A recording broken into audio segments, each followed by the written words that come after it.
prachtig in die baai. Jy weet die baai is altyd onvoorspelbaar, maar ons is spelbaar.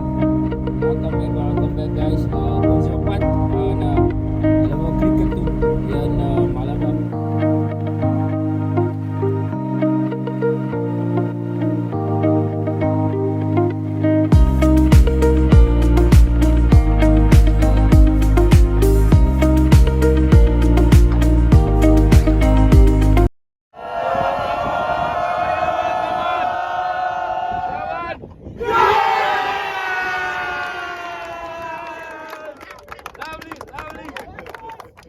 En hij vermoeid om te zeggen, kom terug en relax en kom terug en wees in jezelf en motivate en support hulle.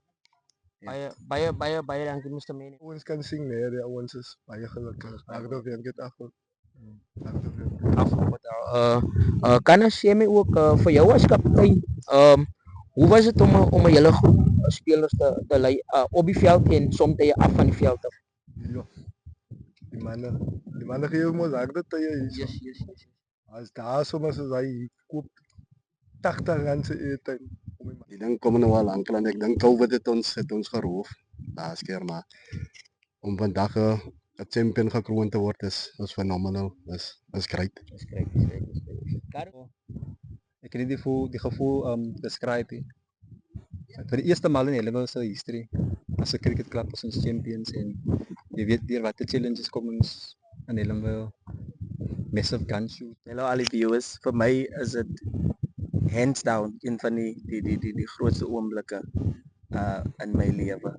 Revolutionally and ook historically as it voel dit baie soet.